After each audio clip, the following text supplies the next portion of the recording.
பாகிஸ்தான் மற்றும் பாகிஸ்தான் ஆக்கிரமிப்பு காஷ்மீரின் 9 இடங்களில் பயங்கரவாதிகள் முகாம்கள் மீது இந்தியா தாக்குதல்.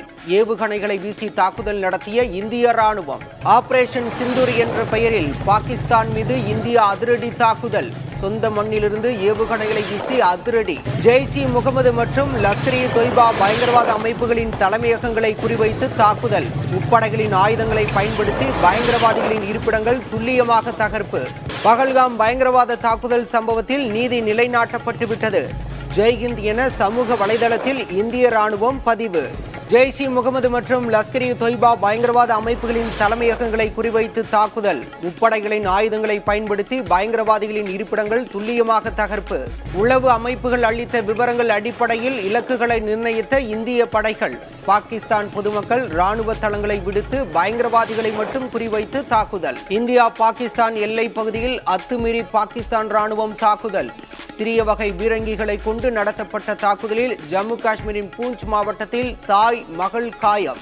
ஆபரேஷன் சிந்தூர் நடவடிக்கையை நேற்று இரவு 8 மணி முதல் கண்காணித்து வந்த பிரதமர் நரேந்திர மோடி டெல்லியில் உள்ள இல்லத்தில் இருந்தவாறு தேசிய பாதுகாப்பு ஆலோசகர் அஜித் தோவலுடன் சேர்ந்து கண்காணிப்பு. இந்திய ராணுவத்தினர் நடத்திய தாக்குதலுக்கு பாகிஸ்தான் பிரதமர் ஷெஹபாஸ் ஷெரீப் கண்டனம். ராணுவ நடவடிக்கைகளுக்கு பதிலடி கொடுக்கப்படும் என காட்டம். இந்தியாவின் தாக்குதலை தொடர்ந்து பாகிஸ்தானின் பஞ்சாப் மாகாணத்தில் அவசர நிலை பிரகடனம்.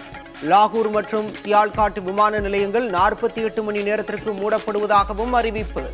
இந்தியா மற்றும் பாகிஸ்தான் உச்ச பொறுப்புணர்வுடன் நடந்து கொள்ள வேண்டும். ஐநா பொதுச் செயலாளர் ஆண்டனியோ குட்டரஸ் வேண்டுகோள். ஆபரேஷன் சிந்தூர் குறித்து காலை 10 மணிக்கு விவரங்களை வெளியிடுகிறது இந்திய ராணுவம். தாக்குதல் குறித்த முழு விவரங்கள் வெளியாகும் என எதிர்பார்ப்பு.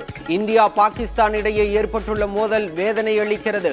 சண்டை விரைவில் முடிவுக்கு வரும் என நம்புவதாக அமெரிக்க அதிபர் டொனால்ட் ட்ரம்ப் பேட்டி. பிரதமர் நரேந்திர மோடி தலைமையில் காலை 11 மணிக்கு பாதுகாப்பு விவகாரங்களுக்கான அமைச்சரவை கூட்டம். அடுத்த கட்ட நடவடிக்கைகள் குறித்து ஆலோசனை.